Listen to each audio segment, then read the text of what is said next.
কেমন আছো এমন প্রশ্ন করতে গিয়ে শব্দ থেমে যায়। ইতস্তত ছড়িয়ে পড়ে মনের অলিগলিতে। কেমন থাকতে পারো তুমি? আমি জানি, হয়তো তুমি এখন রাজপ্রাসাদের রানী। নির্মল আয়নায় প্রতিদিন বদলে ফেলো তোমার সাজ পোশাক। তোমার ঠোঁটে লাগানো লিপস্টিকের দামে 4টে দরিদ্র পরিবারের মাস চলে যায়।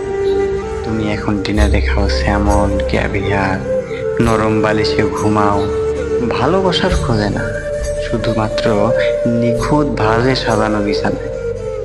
তুমি ঘুরে এসেছো ইতালি, মিশর, বাহামা, কিন্তু কারো হাত ধরে ঘুরোনি গ্রামের ওই সাঁকোটা, যেখানে শীতের কুয়াশায় চোখে জল এসে যায়। আর একটা ছেলে ভীষণ অস্থিরতা নিয়ে বলে ওঠে, এই সাবধানে, পড়ে যাবে কিন্তু। তোমার এখন ব্র্যান্ডেড পারফিউম শরীর মেখে থাকে, তবু হঠাৎ কোনো অচেনা দিক হাওয়ার ধাক্কায় ভেসে আসে পুরনো ব্যাগে রাখা গোলাপ চাপা চিঠির গন্ধ।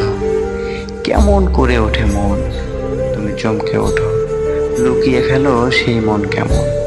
হ্যাঁ, হতে পারে তুমি সুখে আছো, তবু তোমার ওই সুখী আয়নায় ভেসে ওঠে এক গরিব প্রেমিকের নিষ্পাপ মুখ, যার হাসির কোনো সৌন্দর্য ছিল না কোনো সোনার কোটেশন, কিন্তু সে জানতো কিভাবে চোখের দিকে তাকাতে হয় মিথ্যে ছাড়াই।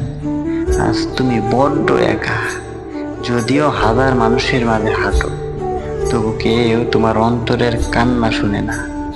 বাহিরে তুমি খুব দারুণ, ভেতরে তুমি পুষে যাচ্ছ করুণ ভাঙচুর নদীর কিনারা। সে ভাঙ্গন দেখে না কেউ।